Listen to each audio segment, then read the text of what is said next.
Welcome back to the channel, y'all. This is County Jail, and I'm back with another video. I know it's been a minute, but like I said, man, I like to come with quality and not quantity. In this video, I'm gonna be talking about a dude named BK. Now, BK is a dude who came in off a DV situation, and DV is domestic violence. So a lot of guys that was on the unit with me, on the second unit I was on, was in there for a lot of DV cases. You know what I'm saying? I just want to let y'all people out there know that this DV stuff is very serious, man. More serious than y'all can imagine.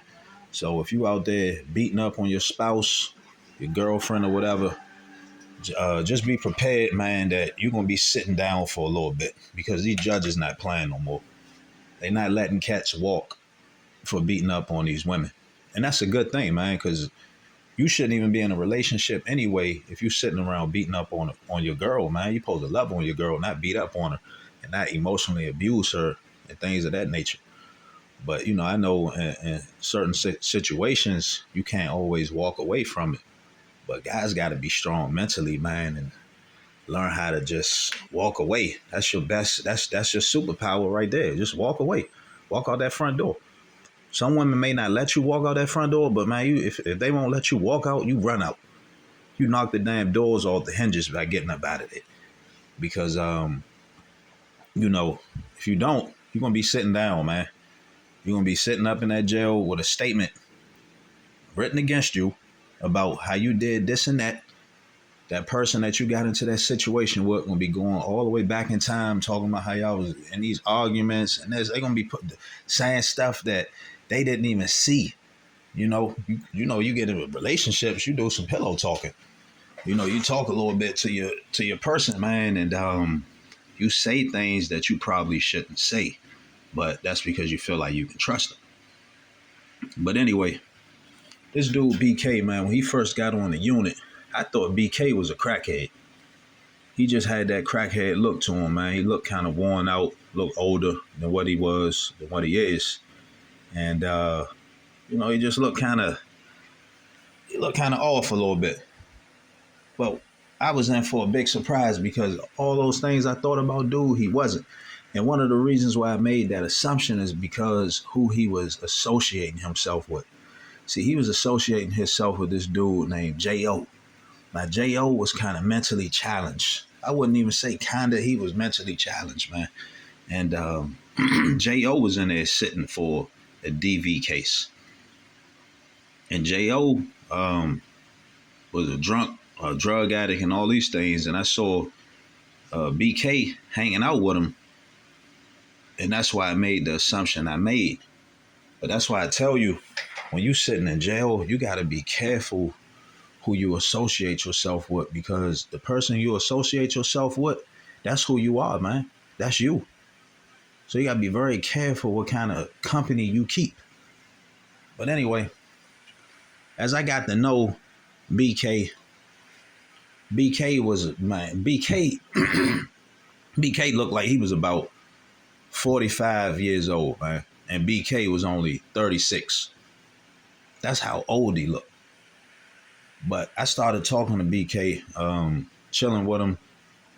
You know, we started to talk to each other about life, about bidding, about being in jail, talked about prison, all those different things, man, and the structure, how everything work in the inside, and just chopping it up on a daily basis, how you would chop it up with one of your boys, man, because it ain't, I'm going to tell you, it ain't always about getting stabbed or getting raped in the jail. It's how you build good friendships with people.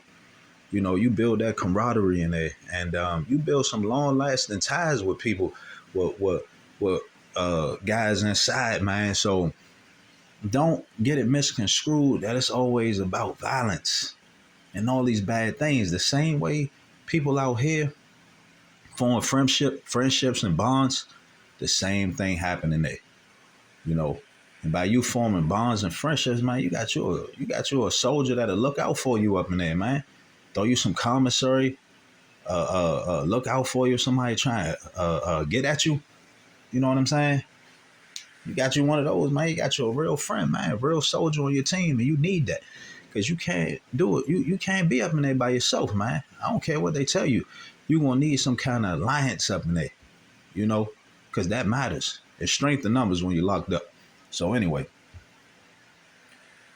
talking to BK, a lot of time BK would come to my cell because I'd be in my cell just chilling sometimes, man. That's where I would get my most peace.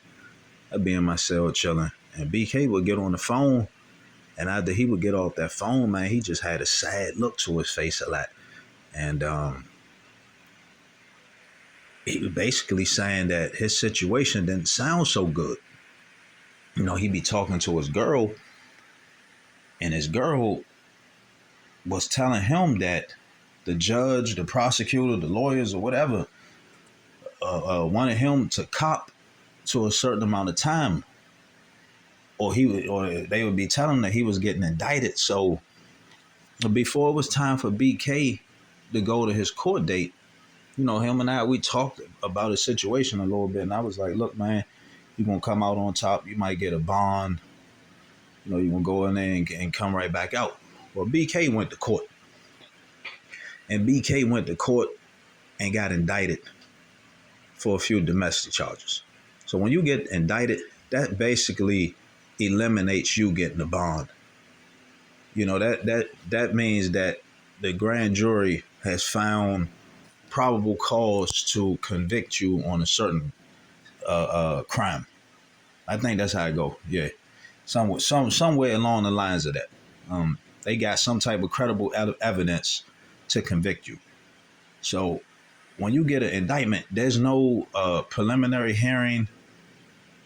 You just go straight to arraignment. And once you go to arraignment, they set a trial date for you. Or you can decide to push your trial back. Whatever situation they work out for you, man. Don't quote me on that. I got my terms and stuff mixed up a little bit. But yeah, he got indicted. And when he came back, he told me he was going to have to sit for a few months. And then he'll go back to court again. But I just got word from KB. Not KB, my bad. BK.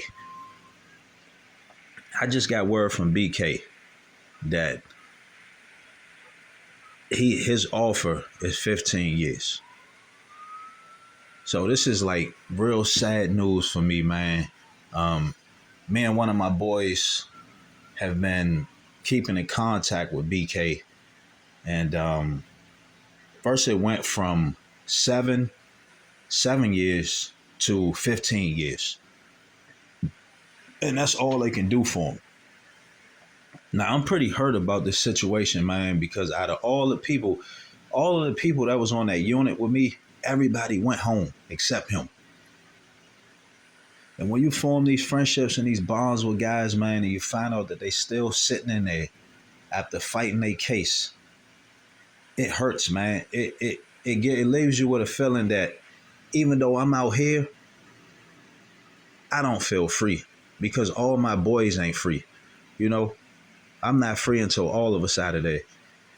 And to hear that he got to cop the 15 years, that's all they got for him. Man, that's sad, man. That just go to show you that they not playing out here with this domestic violence stuff.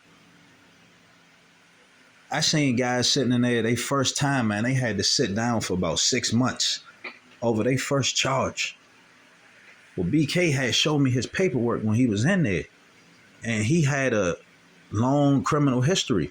So they was going off his past charges too. They was using that all of that stuff against him, plus the fact that he was from another state and got domestic charges there with the same woman, and then came down to another state and did it all over again.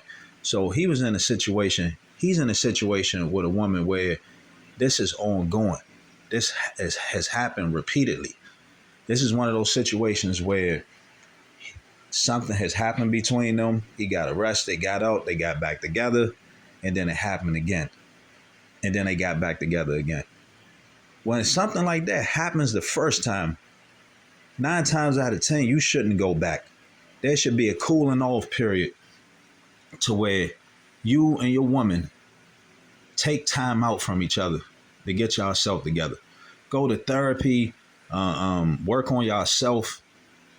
And this may take a few years, man. Sometimes you got to wait it out. This may take about 5 years. This may take 10 years, but once you two come to a place where y'all healed inside and y'all at a place of peace within, then y'all should come back together on a relationship if the love is still there. But when you just, going having these issues over and over and never taking time out to heal from it, then it's gonna happen again, man. The cycle gonna keep repeating itself. And unfortunately, that's what happened with BK. He's in a situation where this stuff has happened multiple times, and this time they not playing no more. They tired of hearing about it. And it's a 15-year sentence hanging over his head. Now, me and this dude used to sit out on the floor and chop it up about a CO that that I was kicking it with. She was like one of the best COs on the unit. We used to laugh about that. We used to laugh about dudes on the unit. I mean, we used to just chill and laugh about a lot of stuff, man. But it's unfortunate that my guy got to sit in there and he ain't coming home. I pray and I hope that this man comes up out of this situation, but it ain't sounding so good, man. And looking at his priors, they don't look so great either. And when you come from another state to another state, and these judges see that, man, they gonna crack that whip on you, man. They gonna lay that belt to you because they gonna make an example out of you. They basically saying you're not gonna come from where you was living at and come up here and do the same thing all over again and think you're gonna get away with it. This time we gonna keep you. We gonna keep you for a long time. Now, BK had already been to the feds. He already did that time. And the way it sounded, he may be going back. And looking at him when I was in there, man, that's the last thing he wanted to do was go back. We both was talking about that, man. We both was talking about we wasn't going back up the road. And they ain't sending us. But my boy probably gets sent up the road, man. So my heart goes out to him and his family. He got kids. He got young kids and he got an older son. So I hope he come from out of that. To the next video, y'all. This is County Jail. This is just a status update on one of my fellow guys that's still inside. And I'll be coming back with more videos. Stay tuned.